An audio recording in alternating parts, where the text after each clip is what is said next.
आइए आज हम खून का ख़जाना बनाएंगे जो इतनी जल्दी से खून पैदा करती है।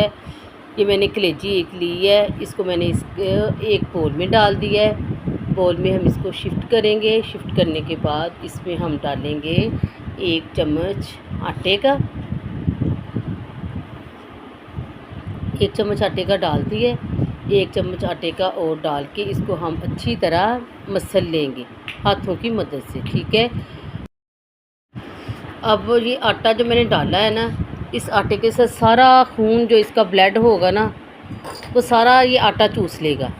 इसको आटे के साथ आप वॉश करेंगे, धोएंगे अच्छी तरह, मसल के 2-3 दफ़ा, तो इंशाल्लाह कभी भी इसमें स्मेल नहीं आएगी। जो लोग कलेजी नहीं खाते उनको स्मेल आती है, आप उनको इस ट्रिक के साथ खिलाएंगे। देखिए सारा ब्लड आटे को लग गया है, ठीक है। ये मैं आपको दिखाती हूँ कितनी अच्छी कलेजी आ गई, देखिए चमक कितनी आई है।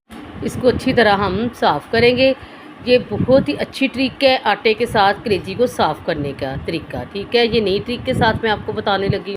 अब इसको अच्छी तरह मसल के पानी डाल के इसको साफ़ कर लेंगे। अब इसको हम करेंगे वाश। 2-3 दफ़ा आपने कलेजी को ऐसे ही वाश करना है। ये देखिए 2-3 दफ़ा मैंने वाश की है। वाश करके इसको मैंने साफ़ सुथरा कर दिया है। ये देखिए माशाल्लाह कितनी ज़बरदस्त लग रही है। जिन बच्चों को खून की कमी है उनको ज़रूर ये खिलाया करें। 1 चम्मच भर के मैंने नमक ऐड कर दिया है। नमक मिर्च आप अपने टेस्ट के हिसाब से डाल सकते हैं। हाफ़ चम्मच मैंने इसमें रेड मिर्च डाली है। हाफ़ चम्मच मैंने इसमें हल्दी डाली है।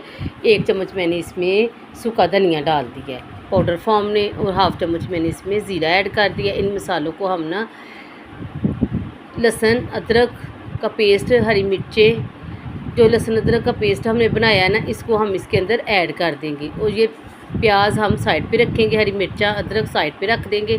इसका क्या करना है मैं आपको आगे जाके बताऊंगी। अच्छी तरह हमने इसको मिक्स करके 15-20 मिनट के लिए इसको रख देना है, ताकि इसके अंदर सारे मसाले रच बच जाए अच्छी तरह। ये देखिए अच्छी तरह इसको मिक्स करेंगे। मिक्स करने के बाद हम इसको 15-20 मिनट के लिए रख देंगे। अगर आपके पास टाइम नहीं है तो आप इसको ऐसे भी बना सकते हैं, अगर आप रखेंगे तो ज़्यादा टेस्ट बनेगा। ये देखिए 15 मिनट हो गए इसको रखे हुए। अब ये देखिए माशाल्लाह कितनी अच्छी तरह इसके अंदर मसाला रच गया।